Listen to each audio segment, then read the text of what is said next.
전 더불어민주당 비대위 대표가 어제 탈당계를 제출했습니다. 각 정당의 반응이 다 다른데 앞으로 이 반응들 간단히 짚어보겠습니다. 오늘은 먼저 더불어민주당 반응입니다. 더불어민주당의 김홍걸 국민통합위원장 전화 연결해보겠습니다. 안녕하세요, 위원장님. 예, 안녕하세요. 네, 우선 이 탈당에 대한 기본 입장은 어떠십니까? 이건 100% 제 개인 입장인데요. 네네. 그러니까 안타까운 일이긴 하지만 네. 당에 대해서 전혀 애정이 없으신 것 같고 우리 당과는 전혀 다른 생각을 하시는 분이기 때문에 예. 어쩔 수가 없다 하는 거죠. 기본적으로.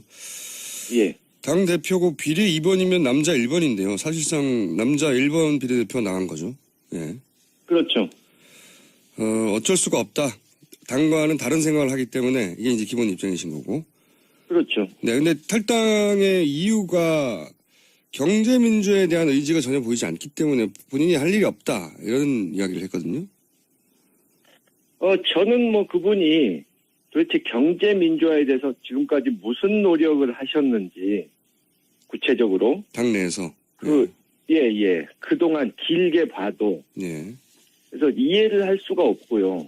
경제 민주화가 안 되고 있는 것이 이제 박근혜 정권과 정부 여당 측의 문제인데 그쪽에서 반대해서 그런 것인데 그 사람들과는 치열하게 싸우지 않고 당 내의 사람들하고만 싸우려고 하니까 앞뒤가 안 맞는 거죠. 그리고 이분이 이제 말씀하신 걸 좀 번역을 해야 되는데 항상 경제 민주화를 하겠다는 정치인을 내가 밀어주겠다 그렇게 말씀하시잖아요. 네네.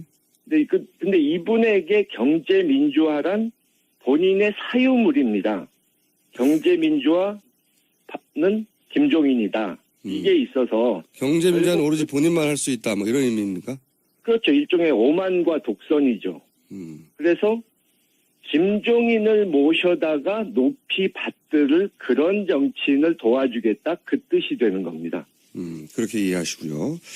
자, 영입 과정도 잘 아시는 것으로 알려졌는데 당시 비대위원장으로 영입되는 상황 좀 설명해 주십시오. 어떤 상황이었습니까? 내부에서는. 제가 속속들이 다 아는 것은 아니지만 네. 분명한 것은 이제 그런 말씀 하시잖아요. 모셔와놓고선 푸대접했다 이런 식으로. 네네.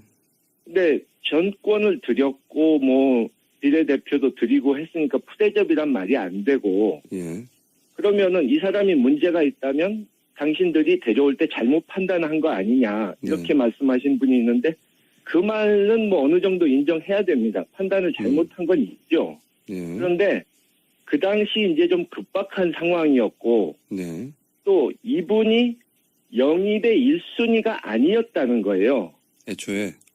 제가 아는 것 바로만 해도 이분보다 먼저 제의를 받으신 이 사회 원로들 훌륭하신 분들이 한 4분 정도는 됩니다. 최소한. 근데 그분들이 다 이제 연세도 많으시고 정치 일선에는 나가실 생각이 없다고 고사하셨기 때문에 이분한테 차례가 온 거예요. 푸대접이라고 할 때 한 가지는 저도 동의가 안 되는 것은 사실 정당의 공천권을 선거 기간에 준다는 것은 다 주는 거거든요. 생사여탈권은. 그렇죠. 그건 푸대접을 할 수 없고 그런데 이제 또 한편으로는 이런 표현을 씁니다. 측근들을 통해서 은혜를 모른다. 이런 표현을 쓰는 이유는 아마도 총선의 승리에 김종인 전 대표가 상당 정도 기여했는데 그걸 인정해 주지 않는다. 이런 불만 같거든요. 이 대목에 대해서는 그럼 어떻게 생각하십니까? 좀 전에 이제 좀 경제민주화에서도 말씀드렸지만 본인이 스스로를 좀 과대평가하는 경향이 있고 제가 경험한 바로는 그 당시에 호남 같은 데서는 결정적으로 그분이 안 좋은 영향을 끼쳤거든요. 구체적으로는 어떤 나쁜 영향을 끼쳤죠, 호남에? 그러니까 현지에서 가서 보니까 예. 민심도 안 좋고 예. 뭐 당 선거운동 하시는 후보나 간부들 중에도 제발 저분 호남 좀 못 내려오시게 해달라고 아, 그런 얘기가 있었어요? 하소연을 하는 분들도 있었고요. 예, 그리고 또 선거 2, 3일 전에 제가 들은 바로는 네. 당시 여론조사가 굉장히 안 좋게 나왔지 않습니까? 네. 그래서 막 그 보고를 받으시고는 아이고 이거 실패구나, 우리 완패하겠구나 이러고 거의 짐 싸실 준비를 하셨다는 거예요. 아, 내부적으로는 그랬었다? 예, 그러면은 자기가 이 선거 지휘를 한 게 효과적이었고 이길 거라고 생각했다면 그렇게 했겠습니까? 선거 결과가 나온 다음에는 본인이 이길 줄 알았다는 식으로 말하는데 그게 아니었다는 건가요? 그렇죠. 전혀 그렇지 않죠. 그래서 선거 결과가 그렇게 나온 것은 김종인 전 대표의 전략의 성공이 아니다라고 이제 평가하시는 거죠. 본인도 그렇게 생각하지. 그렇죠. 실패할 거라고 생각했었고. 했다면 네네. 그러니까 지역구에서 많이 당선된 것은 사실상 그 정부 여당 박근혜에 실망한 표가 반사이익으로 온 것이고 네. 생긴 지 얼마 되지도 않은 이 국민의당에게 우리보다 훨씬 당세가 작았던 국민의당에게 정당 투표에서 진 것만 봐도 네. 그 당시 당 지도부의 전략이 이 실패했다는 걸 보여주는 거죠. 그래서 오히려 측근들은 총선이 승리한 것에 대해 은혜를 모른다고 표현하나 실제로 총선 이틀 전쯤에 참패할 거라고 생각하고 짐쌀 준비를 했었던 사람이다. 이렇게 이제 그러니 그런 말 하는 것도 말이 안 된다고 좀 평가하시는 거죠. 예. 예, 그리고 뭐 공당에서 공적인 일을 하는데 은혜니 뭐니 이런 말을 하는 것 자체가 구시대적 사고방식이죠. 알겠습니다. 입장은 충분히 알겠고요. 그러면 진짜로 탈당한 이유는 뭐라고 보십니까? 개인적으로? 지금은 이제 경제민주화를 안 하기 때문이다. 예. 남의 공약을 써준 걸 읽는 사람은 안 된다. 아마도 이건 이제 문재인 전 대표를 의미하는 것 같은데. 뭐 그렇게 표현을 했는데 실제 탈당하는 이유는 그럼 뭐라고 보십니까? 글쎄요, 그분이 그러니까 당 내에서 네. 경제 민주화를 그렇게 하고 싶었다면 같은 당 사람들 또 예. 타당 사람들을 적극적으로 설득하고 다니면서 구체적으로 이런 것부터 하자, 뭐 이런 거는 중요하다 이러고 다니셨어야 되는데 예. 그러질 않으셨거든요. 또 이번에도 뭐 촛불 시위 나오고 뭐 이렇게 탄핵 사태가 벌어지면서 뭐 옳고 그런 걸 따지기 전에 뭐 국난이 코앞에 다가온다 뭐 어쩌고 하면서 이 적폐청산이나 개혁을 하지 말고 시끄럽게 하지 말고 대충 덮으라는 식으로 투쟁을 하지 말라는 식으로 말씀하시는데 개혁을 안 하는데 경제민주화는 무슨 수로 합니까? 그러면 이렇게 보고는 시각에 대해서는 어떻게 생각하십니까? 탈당하는 이유가 결국은 본인이 출마하려고 하는 거다. 이런 견해가 있는데. 글쎄요, 그거는 제가 뭐 장담을 딱 뭐다 이렇게 말씀을 하기가 그런데, 예. 뭐 그 가능성도 있다고 보시는 분들이 많죠. 네. 그러니까 이 어느 당에서도 지금 확실하게 자신을 대접해 주지 않기 때문에 그러면 뭐 독자적으로 가보겠다 이런 생각하실 수 있죠. 알겠습니다. 제가 이제 다른 당의 입장은 다음 시간에 들어볼 예정이기 때문에 다른 당의 입장은 얘기를 하지 않겠는데 이거는 어떻게 생각하십니까? 이분이 만약에 출마를 한다면 그 민주당을 제외한 세력의 묶음을 시도할 공산이 크지 않습니까? 예. 그러니까 민주당하고 지금 겨루고 있는 다른 정당을 묶어서 거기에 대표 주자가 만약에 된다면 이제 싸워야 될 대선에서 라이벌이 되는 거잖아요. 네. 그런 셈이죠. 글쎄요. 그럴 가능성은 전혀 없다고 보는데요. 그것이 성사될 가능성은. 그거는 왜 그러니까 그럴까요? 예. 아니 반기문 총장처럼 어느 정도 지지율이 나오는 분도 그걸 못했는데 이분은 뭐 전혀 국민들이 대선 후보로 생각조차 하지 않고 예. 뭐 이분이 과거의 이력이나 성향을 봐도 김종인이라는 정치인을 생각할 때 뭐 통합이라든가 화합, 희생 뭐 이런 것을 머리에 떠올리는 사람이 없지 않습니까? 그러니까 내가 다 알고 있다. 내가 최고다. 나를 무조건 따르면 된다. 이렇게만 말씀하시는 분을 따를 정치인이 과연 몇이나 있을까요? 그렇게 생각하신다. 알겠습니다. 그럼 마지막 질문인데요. 이런 얘기가 이제 오래전부터 있어 왔는데 내일 탄핵 선고가 되니까 한번 여쭤보겠습니다.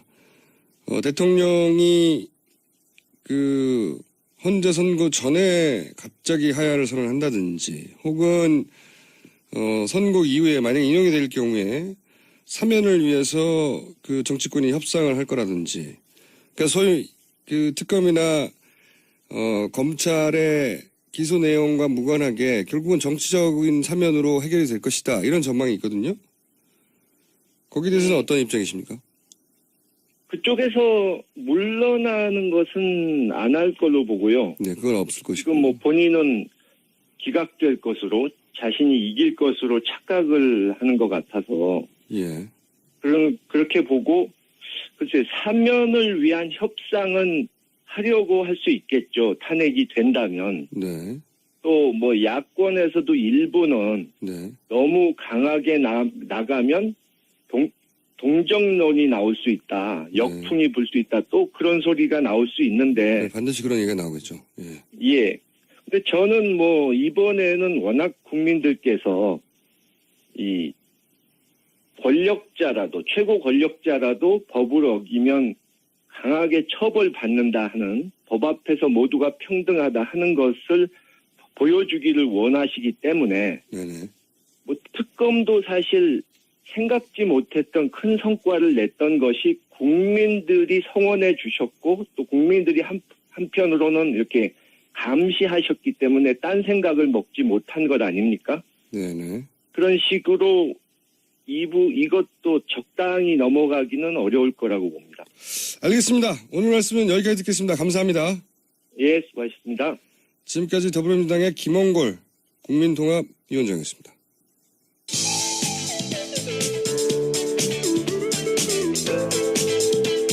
준법 정신, 편견 타파.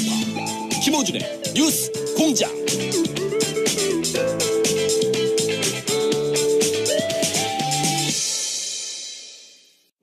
미 항공우주국 나사에서 우주인들의 비상식량으로 쓴다는 남미 최고의 완전식품 마카 플러스 한국에서 가장 비싸고 귀한 식품이라는 산삼 플러스 거기에 한국인이 좋아하는 녹용까지 일단 이 세 가지를 모두 넣은 제품이 나온 거니까 마카 산삼 녹용 대박. 좋은 건 다 있네. 031-323-2559 영한네이처 yhnaturi.com. 똥은 싸고 다니냐? 미치도록 싸고 싶다. 빅동의 추억. 미국 장사랑. 구렁이 똥 이뻤다. 장이 살아야 내 몸이 산다. 혈중 콜레스테롤 개선과 배변 활동에 도움을 주는 건강기능식품입니다. 빅동의 추억. 미궁 장사랑. 지금 검색창에 미궁 장사랑을 검색하세요.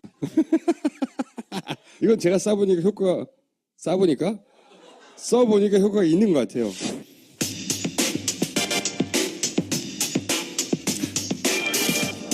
자, 악마.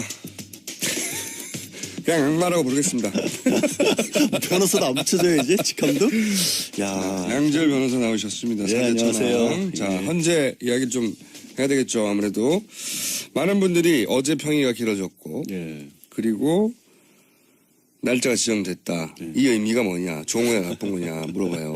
예. 좋은 거냐 나쁜 거냐는 모르겠지만 날짜가 지정됐다는 거는 결론이 났다는 거잖아요. 그렇죠. 사실 근데 거기서 무슨 일이 있었느냐에 대해서 굉장히 여러 가지 추측이 나오는데 네. 추측일 뿐이죠. 그쵸. 솔직히 저도 추측할 수밖에 없고 그분들이 뭐 얘기를 안 해주는데 그러니까요. 어제 헌재 공보가 나와가지고 부모한테도 가족한테도 얘기 안 한다는데. 뭐 기자들이 물어봐도 다 모르겠습니다. 공개 안 합니다. 이거밖에 네. 안 했는데 추측해 볼 수 있는 건 2시간 반 정도면 사실은 의견은 정해져 있다라는 거죠. 이게 게다가 몇십 분을 떠들 그렇죠. 내용을 써야 되는데 그게 하루 만에 써지지 않잖아요. 그러니까 경론이 만약에 벌어졌다면 8명 사이의 의견이 아직도 막 우왕좌왕하고 분분하면 2시간 반으로 절대로 안 끝나죠. 게다가 결정문을 못 쓰고 결정문을 못 쓰면은 날짜가 지정을 할 수가 없죠. 그렇죠. 그러니까 제가 결론이 그나마 났다는 추측해 거예요. 볼 수 있는 거는 결론은 이미 나 있고 네. 그중에 한두 분 정도가 최종적으로 어떻게 좀 흔들리고 있었는데 그거를 굳히는 정도의 과정이 필요했던 게 아닌가. 라는 말씀을 드리고 싶고요. 그리고 그건 하고 싶은 말인 거 아니에요? 그냥 그랬으면 좋겠다. 아니 그럴 만한 이유가 있어요. 나름대로. 왜냐하면 저는 사실 만장일치 쪽으로 지금 생각을 하고 있거든요. 그러니까 이제 저도 많은 분들이 그런 얘기 하지만 네. 그러니까 꼭 8대 0이어서가 아니라 이 정도 사안이면 다소 이견이 있다 하더라도 그 만장일치로 가도록 서로 설득하지 않겠나. 그 왜 그러냐면 첫 번째로 이제 헌법재판 같은 경우에는 항상 법은 만고불변의 진리가 아니잖아요. 그러니까요. 그러니까 시대 상황을 반영하는 게 헌법재판이라서 더더군다나 위헌 판정을 내는 것이거든요. 그렇죠. 위헌 판정을 낼 때도 이게 앞으로는 합헌으로 바뀔 수 있다 이런 것들이 반드시 소수 의견에 들어가주는 게 관례예요. 예. 대표적인 신뢰가 간통죄 같은 경우가 예. 2번, 3번 올라갔다가 항상 소수 의견이 지금은 바꿔야 된다. 근데 다수 의견은 아직은 아니다 하다가 결국에는 위헌으로 돌아섰잖아요. 예. 그러니까 그렇게 변화 과정이 필요한 게 헌법인데 이게 변화 과정이 필요한 사안인가요? 그러니까 이런 일이 앞으로는 이런 일이 있어도 그러면 대통령을 용서해야 된다 이런 식으로 의견을 쓸 수는 없잖아요. 네. 그런 점이 하나가 있고 두 번째는 자꾸 이게 헌법재판소 결정 과정에서 대통령 대리인단이 재심 얘기를 하고 불복 얘기를 했어요. 네. 만약에 소수 의견이라도 이게 지금 탄핵을 해서는 안 된다라는 얘기가 나오게 되면 바로 그 논리에 불을 지펴줄 수가 있거든요. 무척 합리적인 이야기예요. 그리고 헌법재판소 이제 심의 과정에서 네. 다른 것보다 이제 재판관들이 예. 이제 우리 인터넷으로 중계가 됐잖아요. 저도 그 주요 변론 길 같은 거 몇 개를 봤거든요. 재판관들이 물어보는 것에 대해서 대통령 대리인단에서 해명이 제대로 이루어진 게 없어요. 단 한 번도 없어요. 그건 없어요. 맞아요. 예. 그러니까 본안에 저는 그냥 순수하게 변호사 입장에서 야 법정에서 저렇게까지 만약에 내가 법정에 들어가는데 저렇게까지 대답을 못하고 있으면 판사가 신경질 내겠다. 저도 굉장히 이상했던 게 저도 대부분 동영상 돌려봤는데 보통 그 대변인단은 어떻게 내 법리를 구축해서 논리로 싸워 이길 것인가 이걸 고민하거든요. 근데 박근혜 대통령 대리인단은 그런 고민을 안 하는 것 같다. 왜 법리로 싸우지 않고 이게 정치적 주장을 계속하지? 그러니까 안 하는 게 아니라 못 하는 거죠. 왜냐하면 사실관계가 명확하게 나오는데 그 사실관계에 대해서 반박할 만한 것을 찾을 수가 없는 거예요. 그러니까 이런 거죠. 왜 정성 전 비서관이 문서 유출한 거는 언제까지 했고 그러면 왜 했어요? 그건 점차 그렇게 줄여나갔는데 대통령이 말을 안 해주십니다. 그 대리인단도 그 사실관계 확인을 본인한테 못하는 상황에서 뭘 하겠어요. 그리고 박근혜 대통령 원래 이제 그 피고하고 변호인단은 끊임없이 회의해야 합니다. 늘 만나서. 얘기를 하고 있는 거를 정확하게 알고 있는 상황에서 그렇죠. 여기까지는 인정을 하지만 이 부분은 반박을 하자는 논리를 만들어낼 수 있어요. 근데 회의를 안 했어요 보니까. 못 만난 거죠 뭐. 서로 네. 서로 아마는- 회의한 적이 없어요. 보면 아직 이 진행상을 뭐 대통령이 모르고 있다고 얘기하기도 하고. 그게 언제쯤부터 일인데. 그리고 대통령이 뭐라고 하는지를 들어보지를 못해가지고 그 앞에서 또 변호할 수가 없는 내용들도 있고. 그러다 보니까 자기네들끼리 어떻게 보면 창조적인 논리를 만들어내서 말씀을 하는 게 이제 지적하신 것처럼 정치적인 논리를 전개할 수밖에 없었고 그 과정에서 나왔던 게 결국에는 제일 흠결로 잡은 게 13개 소추 사유 국회가 한꺼번에 의결했기 때문에 이거는 각하해야 된다. 네, 하나하나 의견해야 되는데. 예. 그 이유를 계속해 들었는데 아니 그냥 상식적으로 아주 생각을 해보자고요. 이게 만약에 정말로 정치적 결단에 의해서 13개를 한 게 문제라면 만약에 그 13개 중에서 정말로 중요한 게 있어요. 하나 두 개라도 진짜 가정을 해서.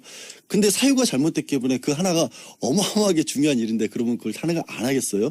그 헌법재판소에서 그런 일이 있을 수가 없는 거거든요. 그리고 우리 헌법재판 같은 경우 세계에서 가장 엄격한 재판 과정입니다. 그러니까 국회에서 제적 3분의 2거든요. 네.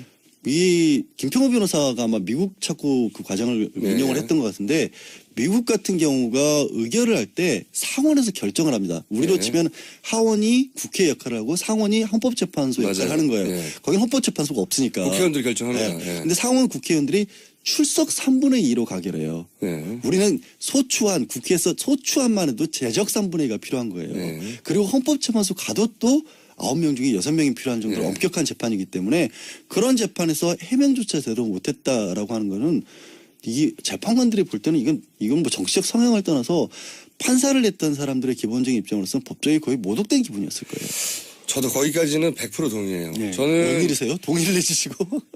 아니 저희도 판사들하고 얘기를 좀 물어봤거든요. 예. 저는 이런 일이 있으면 그 해당 분야의 전문가들하고 얘기를 해보는데 그분들이 이제 일관되게 하는 이야기는 재판관들이 열이 받았을 것이다. 예, 그렇죠. 기본적으로 이 재판을 하자는 거냐 말자는 거냐 그 무시하는 거라고 들렸을 것이다. 대부분의 사실 경우에. 판사들이 굉장히 자존심 세거든요.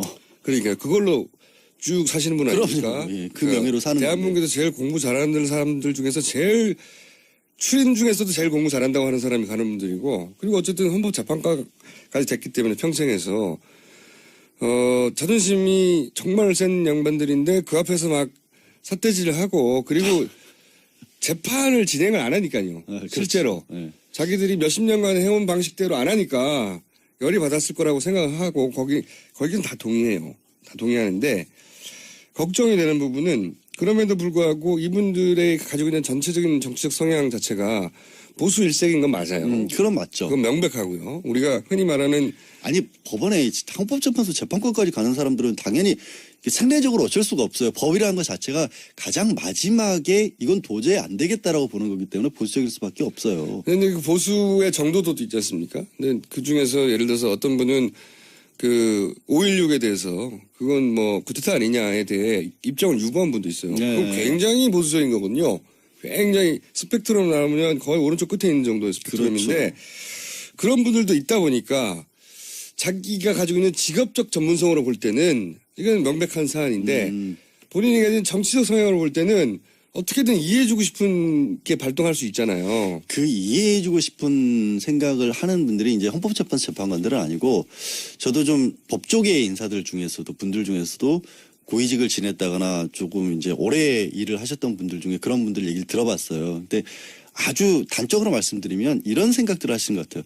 대통령이라면 그 정도 일은 좀 할 수 있는 거 아니냐. 그러니까요. 네, 그게 가장 문제죠. 잘못하지 않았다는 게 아니라 잘못했던 게 아니라 네. 아니 대통령이 가진 권한이 얼마나 많고 그동안의 다른 대통령들이 해왔던 일들에 비하면 이거는 크다고 볼 수 네. 없지 않느냐. 구태타를 한 것도 아니고 예. 뭐 이런 식의. 그러니까요. 그런 생각을 하는 분이 있는데 그게 법적인 관점하고는 다르다라는 거예요. 제 말이 그거예요. 네. 법으로 법리로 재판으로 이게 애매모호하다는 게 아니고. 아니 그러니까 그래서 말씀드린 이유가 그래도 정치적인 성향이 자기가 아무리 그렇더라도 안 드러났으면 모를까. 이게 드러나 버렸고. 한 가지 제가 이 판결이 인용의 가능성이 개인적으로 더 높다고 추정하는 이유는 본인이 그 이유를 써야 한다.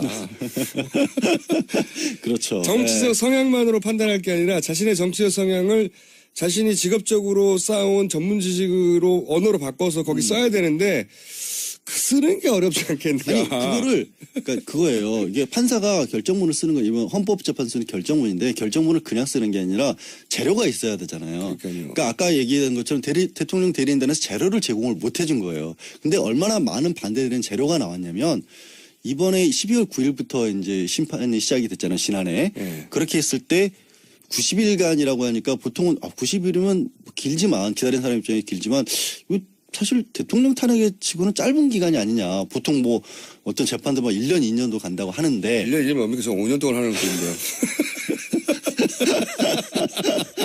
기운 빠지게 그런 얘기를 하세요. 근데 언제 끝날지 모르겠어요. 저는 도대체.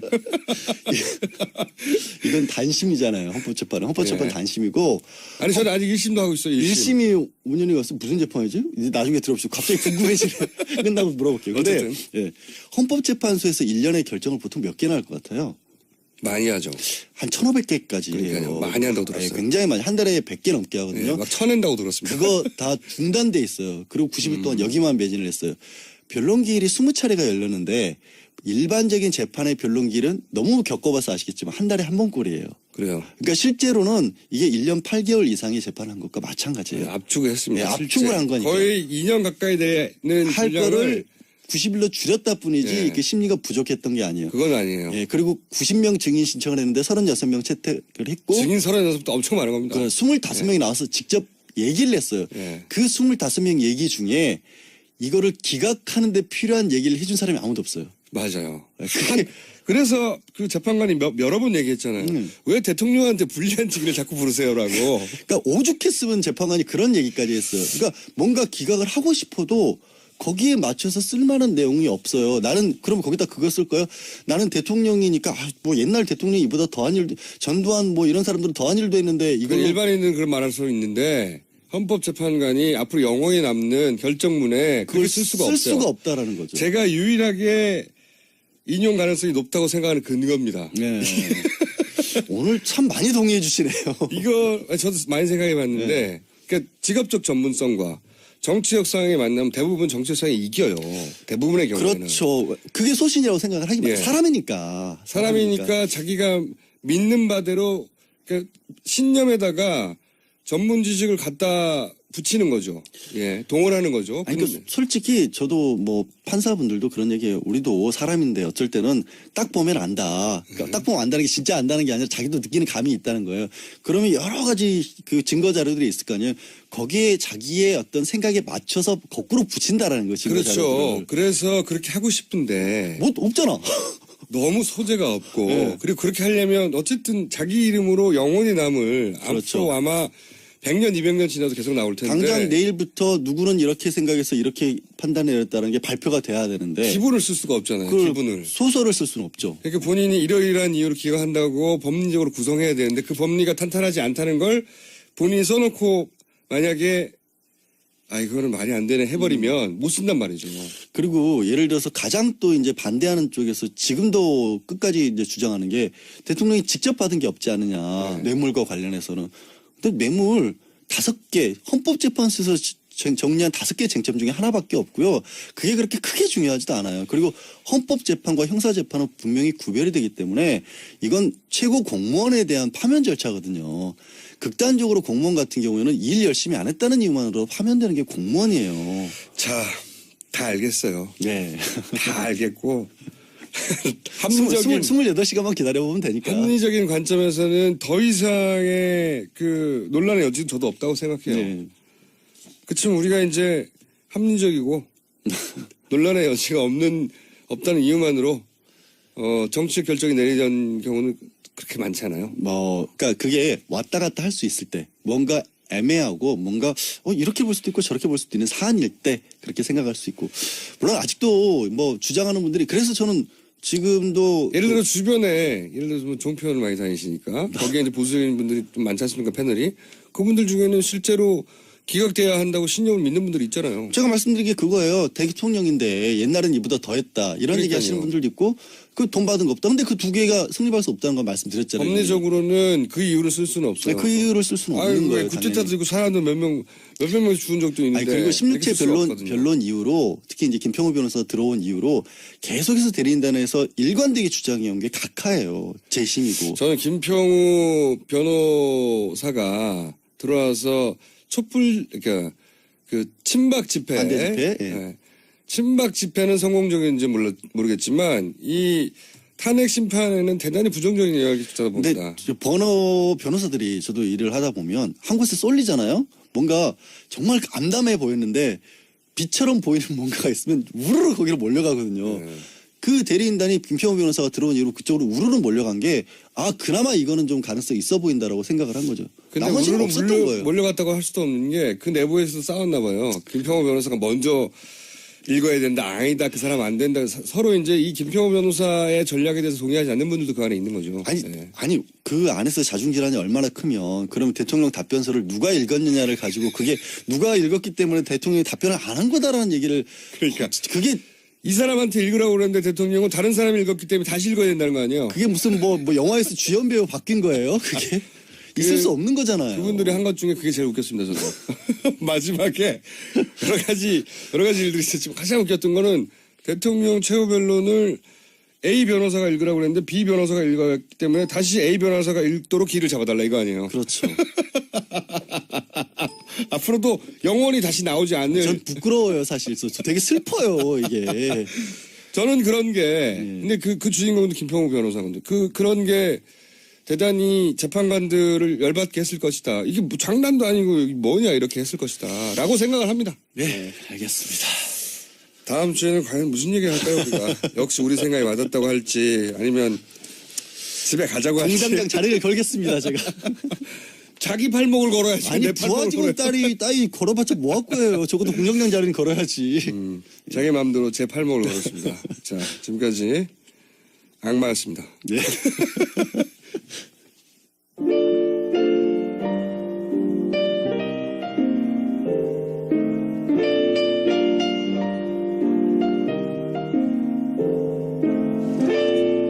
자, 불친절한 AS 내부자 둘이 최초로 정상 마무리가 되었다. 내부자들 코너가 정상 마무리가 된 것은 대한민국도 정상으로 나아갈 것이란 신호가 아니겠습니까? 뭐 저는 그렇게 생각하지 않습니다. 말은 어쨌든 처음으로 그 코너가 인사까지 하고 끝났어요. 예. 안녕하세요. 서울의 교통 상황을 플로리다에서 듣고 있습니다. 제 동생은 말타에서 듣고 있네요. 지중해. 예, 좋습니다. 이것도 있네요. 예. 서울 교통 상황을 피렌체에서 듣고 있습니다. 저 멀리 계신 분들, 네. 좀 보내주세요. 어디서 듣고 계신지. 국내에서는 뭐 전국에서 듣는 게 당연한데, 예. 지중해 말타에서 듣는 분들 굉장히 인상적이네요. 네. 자. 이게 아무래도 문자가 잘못 온 것 같네요. 워킹맘인데 어젯밤에 아이가 열이 나서 밤새 잠도 못 자고 오전엔 시어머니, 오후엔 친정어머니가 오셨어요. 족장님. 족장님이라고 저를 부르시면서 맛있는 간식을 보내주세요. 네. 이거 엉뚱한데 갈 문자가 저희한테 온 것 같습니다. 네. 아무래도 이제 그렇군요. KBS 황정민의 FM 대행진에서 황정민 씨를 족장이라고 부른다고 해요. 네. 그렇군요. 저희는 맛있는 간식을 보내드릴 수가 없습니다. 네. 있어도 싫어요. 여기까지 하겠습니다.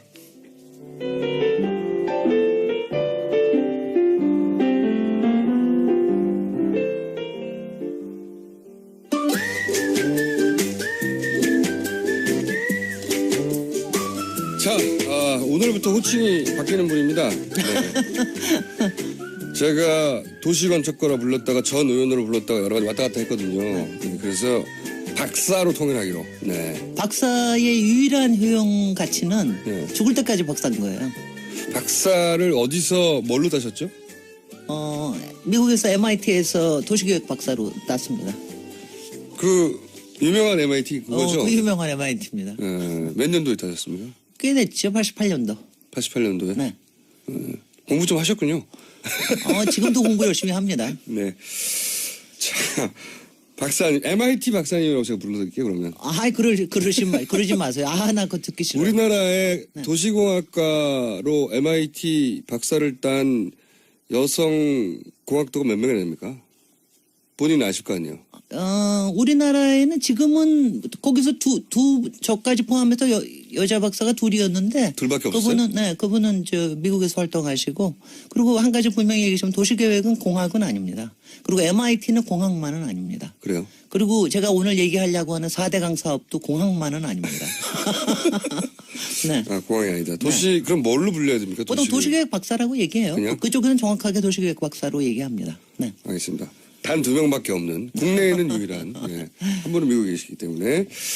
자, 박사님 오늘은 4대강을 주제로 정했다고 하셨는데 왜 그렇습니까? 왜 4대강 사업 사실 왜 얘기를 안 하고 있나 좀 이상하게 그건 생각했을 맞아요. 거예요. 예. 그런데 솔직히 박근혜 정권 내에서는 솔직히 얘기할 거리가 별로 없었습니다. 왜냐하면 그냥 완전히 모르쇠로 묻어두고 있었거든요. 모른 척했죠. 완전히 모른 척했습니다. 아무리 녹조 뉴스가 나와도 모른 척했어요. 녹조 라떼 뉴스가 나오든 그 밑에 쇄골 현상이 나오든 그냥 모르는 척했어요. 그러니까 유일하게 했던 게 2년 전에, 2, 3년 전에 2013년부터인데 조사 4대강 사업 조사 평가위원회를 만들었습니다. 네. 그래서 거기서 한 1년 반 동안 활동해서 결과가 나왔고 그리고 또 감사원에서 3번의 감사를 했어요. 네. 그러니까 감사에서도 다 문제가 있다고 드러났고 조사평가위원회에서도 4대강 사업에 상당한 문제가 있다는 걸 다 네. 지적을 했는데도 불구하고 그리고 뭐 땅만 그리고 1년 파봐도 동안 가만히 있어요. 땅만 파봐도 실지렁이 나오고. 그리고 뭐 지금 그러니까 여러분들이 그러니까 너무나 똑같은 뉴스를 전해드려야 되기 때문에 똑같은 얘기하기가 미안할 정도로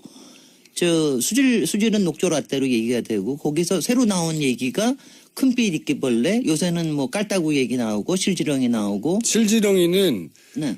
그 시궁창에서 사는 애들입니다. 그 썩은 데 사는 거거든. 썩은 네, 데. 시궁창에서 사는 애들이 실지렁입니다. 네. 그러니까 요새는 가면 다 뻘들 쌓여 있고요. 그리고 그동안 얘기했던 계속해서 침식이 다시 되고 역행 침식이 또 일어나서 다시 모래톱이 생기고 네.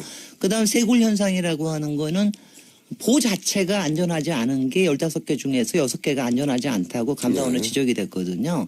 근데 그거 중에가 그게 계속해서 그 밑에가 파입니다. 물이 흘러가면서. 네. 그러니까 그것도 계속해서 안전상의 문제가 되거든요. 그런 문제가 계속 있었음에도 불구하고 가만히 있는 거예요. 아니 맨 처음부터 나온 지적이 물 가두면 썩는다였고 네. 실제로 이제 썩어서 녹조가 나온 것이고. 녹조가 바로 다음 해부터 나와가지고 처음에는 네. 여름에만 나오는 거다. 요번 여름이 더워서 나온다. 그러다가 가을에도 나오고 다시 봄에도 나오고 드디어 겨울까지 나오고 1년 내내 덮여 있고. 그리고 특히 낙동강 같은 데는 문제가 심각해서요. 낙동강에 녹조가 심해가지고 그 마이크로시스틴이라고 이젠 다 아십니다. 거기 있는 아주 나쁜 독성 네. 있는 물질인데 문제는 뭐냐면 낙동강은 제일 문제인 게요. 딴 데 강은 그래도 우리가 먹는 게 아니에요. 우리는 댐에서 나오는 물을 먹는데 낙동강은 직접 1,300만이 먹고 있는 식수죠. 물이거든요. 네. 그런데 거기서 그렇게 독성 물질이 나오고 그리고 그걸 여와하는 정수장도 그렇게 시원치가 않습니다. 네. 근데 이제 그러고도 내버려 두는 거예요. 그리고 매년 5천억 이상씩 계속 들어갑니다. 유지관리비는 3천억, 수자원공사에 들어간 8조에 대해서 2천억씩 계속해서 들어가고 이렇게 해서 계속 들어갑니다. 근데 왜 이렇게 가만히 있다가 갑자기 올 초에 바로 지난달 말부터 했습니다. 앞으로는 여태까지는 그래서 수질 관리를 위해서 여름에 잠깐씩 네. 녹조 문제가 심각할 때 이른바 펄스 방류라 그래요. 잠깐 방류하는 거 식으로 해서 했는데 그게 효과가 없으니까 이제부터는 봄에 요번에 이제 한 2주일 정도를 방류를 해가지고 사실 수위를 상당히 낮췄어요. 어떤 데는 한 3m까지 낮춘 데도 있고 한 1.5m에서 3m까지 낮췄습니다. 왜 이런 걸 지금 할까? 지금 회사. 왜 지금 할까? 네. 저는 왜냐하면 사실 이거를 여러분들한테 지금 이런 걸 해서 그리고 얼마 전 뉴스까지 나왔어요. 지금 환경부가 됐는데 환경부가 내년에 낙동강에 있는 보 한두 개를 시험으로 해체해 보려고 한다. 이런 뉴스가 이런 거 나왔는데 아닐까요? 다음 정권이 만약에 들어서서 낙동강 그러니까 이 4대강 문제를 이제 본격적으로 다루게 될 때 이 공무원들이 아무것도 알아야 했다는 게 드러나면 안 되니까 이제 슬슬 제스처를 취하는 거 아닐까요? 그게 뭐 제일 첫 번일 겁니다. 저는 네. 그렇게 봅니다. 저는 그게 뭐 가장 지금 중요한 것 그래서 그걸 왜 그럴까? 지금 요번에 한 방류가 얼마나 효과적일까, 얼마나 문제일까 이거 얘기하기보다도 왜 지금 이럴까? 지금이 오늘 그 얘기만 하십시오. 너무 이제 많은 얘기니까. 첫 번째는 역시 사실 이제 바로 박근혜 정권은 말년이기 때문이죠. 네. 그러니까 말년이기 때문에 지금 뭔가 해놓지 않으면 차기 정권에 막 검찰처럼 뭔가 우리 뭐 이렇게 비비러 우리 다 넣기 불려간다 이제. 되잖아요. 이제. 자기들이 잘못한 거 알고 있으니까. 알고 있었습니다. 아무것도 안 한 게 아니라 이렇게 시험 방류도 해봤고 이렇게 길게 방류도 해가지고 뭐 저수지하고 해가지고서는 이렇게 뭐 해봤습니다.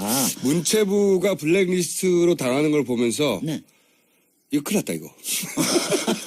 지금 사실 공무원 세계에서는 그런 일들이 꽤 많을 겁니다. 검찰뿐만이 아니라 굉장히 많은데 사실 작년에 그 지금 환경부 장관이 바뀌면서 4대강에 대해서 그때 청문회 할 때 4대강에서 뭔가 하겠다는 얘기는 했어요. 그러니까 아주 빌미가 좋은 거죠. 그리고 그동안 조사평가위원회에서 뭔가 하라고 한 용역이 작년 말에 끝났어요. 예. 그러니까 올해 이제 초에 지금 특히 이제 올 초에 하기가 좋은 거는 그러니까 물이 필요한 시기가 아니잖아요. 지금 용수 시기가 아니잖아요. 그러니까 지금 물을 낮추기 가장 좋다 해서 하는 겁니다. 그래서 이제 그게 한 가지가 있고요. 또 하나 제가 지금 저는 보고 있으면서 솔직히는 그러니까 맨날 이렇게 왜 박근혜 국정농단은 맨날 모욕당하는 느낌이잖아요. 네. 맨날 모욕감과 치욕감이 드는 네, 건데 어떻게 이렇게까지 4대강 사업에 대해서는 네. 맨날 우롱당하는 느낌이에요. 서 차이가 어디 있죠? 모욕과 우롱은? 완전히 다릅니다. 하나는 가슴이 무너지는 거고 하나는 머리가 내가 이렇게 나를 이렇게 무시하는 거야 이런 느낌이 드는 겁니다. 어느 쪽이 머리를 지금 무시하는 겁니까? 아니 그 4대강은 논리로 얘기할 수 있는 거 아니에요. 그래도 논리 이거 하나는 완전히 감정적인 걸 무너뜨리는데 하나는 아니 나를 이렇게 바보로 하는 거야. 네, 뭐야. 우리가 이렇게 물이 이렇게 다 썩어가는 걸 모른다고 생각하는 거야? 모른다고 생각하고 인제 와서 뭐 이렇게 해서 한다고 그러는 거야. 그런데 뭐냐면 그러니까 지금이 뭐냐면요. 지금 4대강이 그래도 완공된 게 준공된 게 몇 년 됐죠? 짧은 거는 한 4년? 긴 거는 6년 4, 5년 됐습니다. 됐죠. 예. 5년 됐죠. 2012년에 처음 됐으니까 네네. 올해가 5년이 되는 겁니다. 근데 올해가 되면 이명박 대통령 임기 내에 끝내야 한다고 난리를 쳤기 그러니까 때문에. 말하자면은 지금 사드 배치 같은 거는 그 뭐라 그러죠? 알박기라고 그러는데 네. 그때는 완전히 대못을 16개를 강에다 쿵쿵 박아놓은 거죠. 예. 절대로 문제 없다. 막 이런 식으로 했는데 올해가 되면은 이제 뭐가 끝나냐 하면은 하자 보수 기간이 끝나요. 네. 그러니까 이 16개 보고에 여기서부터 따라서 이제 전문가의 관점이 나오는군요. 왜냐하면 이게 이런 거예요. 이게 왜냐하면 보마다 다릅니다. 지금 이제 가장 문제가 되고 있는 게 공주보, 세종보가 이제 문제가 돼서 제일 먼저 열었는데 그 경우에는 뭐냐면은 금강에 대해서는 그래도 안희정 도지사가 끊임없이 모니터를 했어요. 그리고 공주보 같은 경우하고 세종보는 하자보수 기간이 벌써 끝나버렸어요. 그래서 매년 우리 돈을 세금을 들여가지고 하자보수가 보수를 합니다. 끝났다는 거는 기업이 돈 벌 찬스가 왔다는 거네 다시. 네, 바로 그렇습니다. 그 다음에 또 하나는 지금 5년의 하자보수 기간이 나머지는 대부분 하자보수 기간이 끝나가요. 그러면 뭐냐? 얘를 열어야 네. 문제가 드러날 거 아니에요. 사실 네, 이게 네. 뭐냐? 흙으로 덮은 게 아니고 다 물로 덮은 거 아닙니까? 물에 잠겨 있는 거죠. 모든 문제를 잠궈 놓은 거 아니에요. 네. 6m 밑에다가. 거기에 무슨 뭐 배가 있든 무슨 철골이 있든 뭐가 새굴이 됐든 뭐가 더러워지든 다 물 밑에 감춘 거거든요. 네. 근데 이게 드러나고 여기에 있던 문제가 드러나는 게 사실은 하자 보수 기간 내에 드러나야 뭔가 조치를 취할 수가 있는 거죠. 그러니까 그 비난과 책임은 정치에 가겠지만 어쨌든 그걸 해결하려면 뭔가- 다시 기업이 트럭을 갖다 뭐 흙을 어떻게 하던 굴착기를 갖다 놓던 기업이 다시 돈 벌 기회가 가지인데 두 가지인 게 하나는 기존의 정부 쪽에서는 이제 기업의 마지막 하자 보수에 말하자면은 기회를 준다는 게 아니라 이거는 거기에 이렇게 손을 쓰려고 그러는 거죠. 네. 그러니까 그렇지 않으면 정부에서 앞으로는 세금 들여서 해야 되니까 네. 그게 있고 또 하자보수 끝나기 전에 그걸 일을 시키는 거 하나. 네. 또 하나 기업 쪽에서는 사실 여기서부터 무슨 또 새로운 기회가 올지를 비즈니스 모르는 기회가. 거죠. 아. 또 특히 뭐 새로운 비즈니스 기회 같으면 이게 사실 이게 제가 평소에 얘기를 못해서 그렇지 할 얘기는 너무너무 많아요. 한 그러니까 가지만 해줘보세요. 네, 그러니까 하령 얼마 전에 부산에서 바다에서 바닷물에 채취하는 거 연장하느라고 국토부에서 굉장히 난리친 일이 있습니다. 네. 근데 그게 뭐냐면은 모래가 없으니까 바다에서 계속 모래를 채취를 하는데 그걸 1년 연장을 한 거예요. 네. 근데 왜 이렇게 모래를 그대로 왜 이렇게 해야 되느냐. 지금 여주에는 약 한 350만 제곱미터 세제곱미터죠. 평방미터라는 거 하는 게 그렇게 쌓여져 있거든요. 모래가 쌓여져 있는데 이런 문제와 더불어서 말하자면 우리의 모래에 대한 자원 관리 문제 뭐 이런 것까지 더불어서 그다음에 지금 그 친수구역법이라고 혹시 아시죠? 주변에. 뭐 이것 때문에 대전의 갑천 주변에 지금 문제 생긴 거. 근데 문제가 너무 많은데 이거를 솔직히는요. 국민들께 하나하나 얘기 드리기가 너무나 힘이 든 겁니다. 설명도 길고. 근데 지금 이제는 때가 온 겁니다. 1분밖에 안 남았어요. 이제 때가 왔고 지금은 그러니까 이게 왜 지금 이런 일을 하느냐. 무슨 짓을 하려고 하나는 공무원이 면책받으려는 거고 네. 하나는 돈 때문일 수 있다. 네. 그러니까 이거를요. 무슨 짓을 하려고 하는지에 대한 그 밑에 숨어 있는 걸 보셔야 됩니다. 공무원들 절대로 믿지 못합니다. 아니 지금 잘못한 공무원들은 믿을 수 없다고 하셔야죠. 네. 그리고 그다음에 잘못 안 하는 공무원 절대적으로 믿어야죠. 4대강이나 특히 MB까지 지금 나서는데 이거에 대해서는 책임을 정확하게 물어야 돼요. 자 그럼 첫 번째는 잘못한 공무원들이 면책을 받으려고 하는 행동일 수 있고, 두 번째는 그와 연결된 돈들이 있을 수 있다. 예. 여기까지 오늘 얘기하겠습니다. 지금까지 박사님입니다. 우리나라에 한 분밖에 없는 MIT 도시계약 박사님, 김재일 박사님이었고요. 감사합니다. 감사합니다. 저는 김어준이었습니다. 내일 다시 뵙겠습니다. 내일은 굉장히 중요한 날이죠. 안녕. 시각에 대해서는 어떻게 생각하십니까? 탈당하는 이유가 결국은 본인이 출마하려고 하는 거다. 이런 견해가 있는데. 글쎄요, 그거는 제가 뭐 장담을 딱 뭐다 이렇게 말씀을 하기가 그런데, 예. 뭐 그 가능성도 있다고 보시는 분들이 많죠. 네. 그러니까 어느 당에서도 지금 확실하게 자신을 대접해 주지 않기 때문에 그러면 뭐 독자적으로 가보겠다 이런 생각하실 수 있죠. 알겠습니다. 저희가 이제 다른 당의 입장은 다음 시간에 들어볼 예정이기 때문에 다른 당의 입장은 얘기를 하지 않겠는데, 이거는 어떻게 생각하십니까? 이분이 만약에 출마를 한다면 그 민주당을 제외한 세력의 묶음을 시도할 공산이 크지 않습니까? 예. 그러니까 민주당하고 지금 겨루고 있는 다른 정당을 묶어서 거기에 대표 주자가 만약에 된다면 이제 싸워야 될 대선에서 라이벌이 되는 거잖아요. 네. 그런 셈이죠. 글쎄요. 그럴 가능성은 전혀 없다고 보는데요. 그것이 성사될 가능성은. 그거는 왜 그러니까 그럴까요? 예. 아니, 반기문 총장처럼 어느 정도 지지율이 나오는 분도 그걸 못했는데, 이분은 뭐 전혀 국민들이 대선 후보로 생각조차 하지 않고, 예. 뭐 이분이 과거의 이력이나 성향을 봐도 김종인이라는 정치인을 생각할 때 뭐 통합이라든가 화합, 희생 뭐 이런 것을 머리에 떠올리는 사람이 없지 않습니까? 그러니까 내가 다 알고 있다, 내가 최고다, 나를 무조건 따르면 된다 이렇게만 말씀하시는 분을 따를 정치인이 과연 몇이나 있을까요? 그렇게 생각하신다. 알겠습니다. 그럼 마지막 질문인데요. 이런 얘기가 이제 오래전부터 있어 왔는데 내일 탄핵 선고가 되니까 한번 여쭤보겠습니다.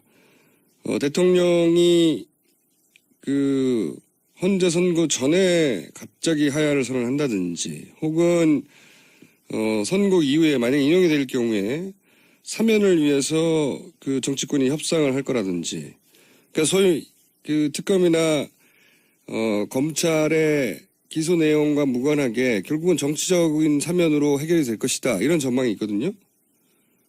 거기에 대해서는 어떤 입장이십니까? 그쪽에서 물러나는 것은 안 할, 내부에서는. 뭐 제가 속속들이 다 아는 것은 아니지만 네. 분명한 것은 이제 뭐 그런 말씀 하시잖아요. 아, 모셔와놓고선 푸대접했다 이런 식으로. 네네. 근데 전권을 드렸고 뭐 비례대표도 드리고 했으니까 푸대접이란 말이 안 되고, 예. 그러면은 이 사람이 문제가 있다면 당신들이 데려올 때 잘못 판단한 거 아니냐 이렇게 말씀하신 분이 있는데, 그 말은 뭐 어느 정도 인정해야 됩니다. 판단을 잘못한 건 있죠. 예. 그런데 그 당시 이제 좀 급박한 상황이었고, 네. 또 이분이 영입의 1순위가 아니었다는 거예요. 애초에. 제가 아는 것 바로만 해도 예. 이분보다 먼저 제의를 받으신 이 사회 원로들, 예. 훌륭하신 분들이 한 4분 정도는 됩니다, 최소한. 예. 근데 그분들이 다 이제 연세도 많으시고 정치 일선에는 나가실 생각이 없다고 고사하셨기 때문에 예. 이분한테 차례가 온 거예요. 예. 그 푸대접이라고 할 때 한 가지는 저도 동의가 안 되는 것은, 사실 정당의 공천권을 선거 기간에 준다는 것은 다 주는 거거든요.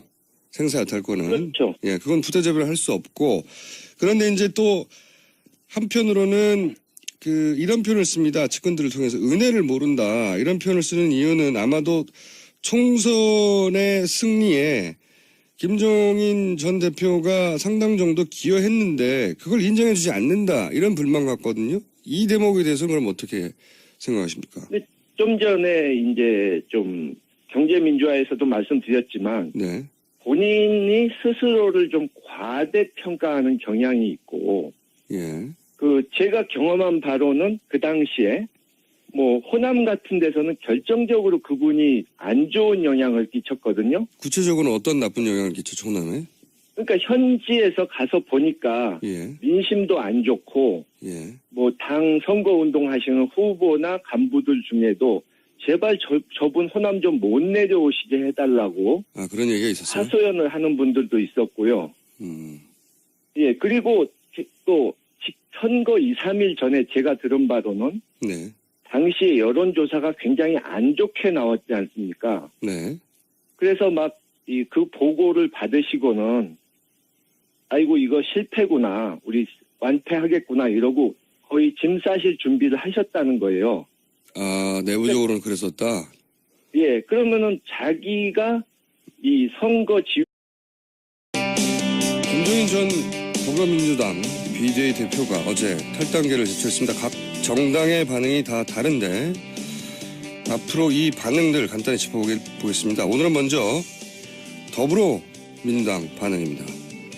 더불어민주당의 김홍걸 국민통합위원장 전화 연결해보겠습니다. 안녕하세요, 위원장님. 예, 안녕하세요. 네, 우선 이 탈당에 대한 기본 입장은 어떠십니까? 이건 100% 제 개인 입장인데요. 네네. 그러니까 뭐 안타까운 일이긴 하지만 네. 뭐 당에 대해서 전혀 애정이 없으신 것 같고 우리 당과는 전혀 다른 생각을 하시는 분이기 때문에 예. 뭐 어쩔 수가 없다 음. 하는 거죠. 기본적으로. 예. 당 대표고 비례 2번이면 남자 1번인데요. 사실상 남자 1번 비례대표가 나간 거죠. 예. 그렇죠. 어쩔 수가 없다. 당과는 다른 생각을 하기 때문에 이게 이제 기본 입장이신 거고. 그렇죠. 네, 근데 탈당의 이유가 경제민주에 대한 의지가 전혀 보이지 않기 때문에 본인이 할 일이 없다. 이런 이야기를 했거든요. 저는 뭐 그분이 도대체 경제민주화에 대해서 지금까지 무슨 노력을 하셨는지 구체적으로 당내에서. 예. 그동안 길게 봐도 네. 그래서 이해를 할 수가 없고요. 경제 민주화가 안 되고 있는 것이 이제 박근혜 정권과 정부 여당 측의 문제인데 예. 그쪽에서 반대해서 그런 것인데 그 사람들과는 치열하게 싸우지 않고 당 내의 사람들하고만 싸우려고 하니까 앞뒤가 안 맞는 거죠. 그리고 이분이 이제 말씀하신 걸 좀 번역을 해야 되는데 항상 경제 민주화를 하겠다는 정치인을 내가 밀어주겠다 그렇게 말씀하시잖아요. 네네. 근데 이분에게 경제 민주화란 본인의 사유물입니다. 경제 민주화는 김종인이다. 이게 있어서 경제민주화는 오로지 본인만 할 수 있다. 뭐 이런 의미입니까? 그렇죠. 일종의 오만과 독선이죠. 그래서 김종인을 모셔다가 높이 받들을 그런 정치인을 도와주겠다 그 뜻이 되는 겁니다. 그렇게 이해하시고요. 자, 영입 과정도 잘 아시는 것으로 알려졌는데 당시 비대위원장으로 영입되는 상황 좀 설명해 주십시오. 어떤 상황이었습니까? 내부 그걸로 보고요. 네, 그건 없을 것이고. 지금 뭐 본인은 기각될 것으로 자신이 이길 것으로 착각을 하는 것 같아서 예. 그렇게 보고 글쎄 사면을 위한 협상은 하려고 할 수 있겠죠. 탄핵이 된다면. 네. 또 뭐 야권에서도 일부는 네. 너무 강하게 나가면 동정론이 나올 수 있다. 역풍이 불 수 있다. 또 그런 소리가 나올 수 있는데. 네, 반드시 그런 얘기가 나오겠죠. 예. 예.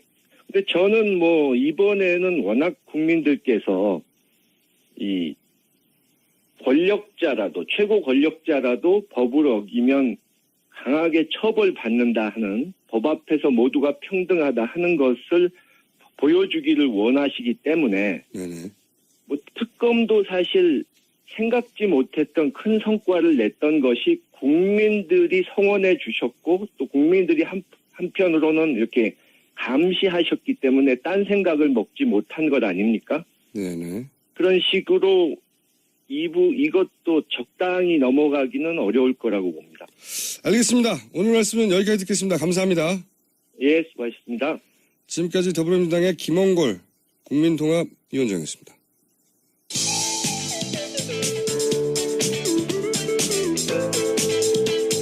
준법 정신, 편견 타파. 김어준의 뉴스 공장.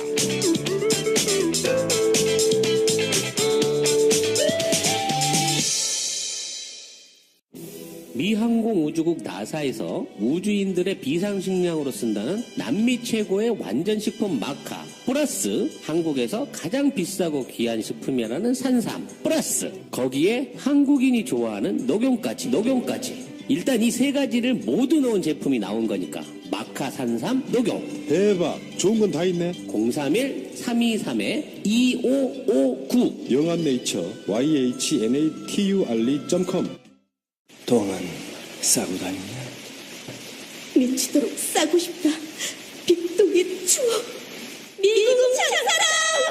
구렁이 똥 이뻤다. 장이 살아야 내 몸이 산다. 혈중 콜레스테롤 개선과 배변 활동에 도움을 주는 건강기능식품입니다. 빅동의 추억. 미궁 장사랑.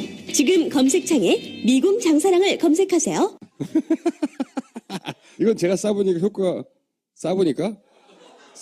효과가 있는 것 같아요.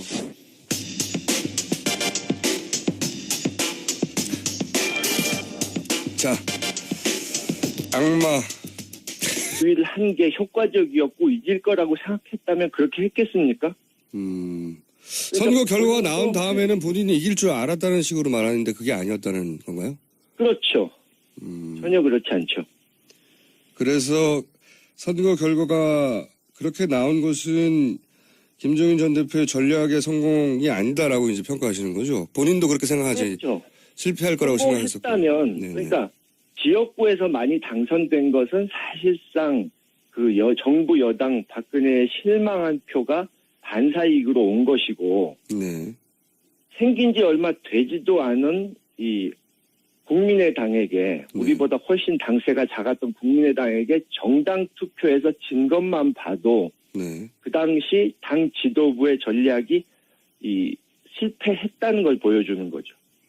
그래서 오히려 측근들은 총선이 승리한 것에 대해 은혜를 모른다고 표현하나 실제로 총선 이틀 전쯤에 참패할 거라고 생각하고 짐쌀 준비를 했었던 사람이다. 이렇게 이제 그러니 그런 말 하는 것도 말이 안 된다고 좀 평가하시는 거죠.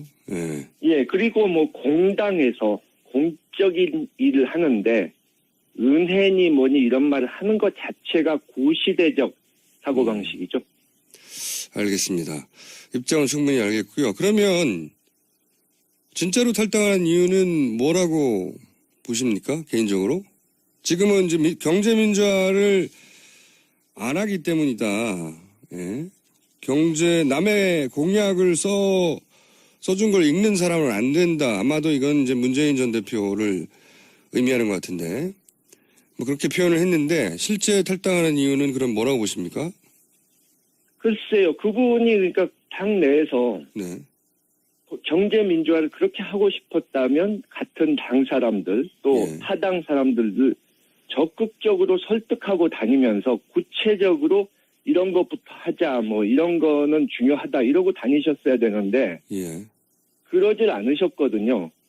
또 이번에도 뭐 촛불 시위 나오고 뭐 이렇게 탄핵 사태가 벌어지면서 뭐 옳고 그런 걸 따지기 전에 뭐 국난이 코앞에 다가온다 뭐 어쩌고 하면서 이 적폐청산이나 개혁을 하지 말고 시끄럽게 하지 말고 대충 덮으라는 식으로 투쟁을 하지 말라는 식으로 말씀하시는데 개혁을 안 하는데 경제민주화는 무슨 수로 합니까?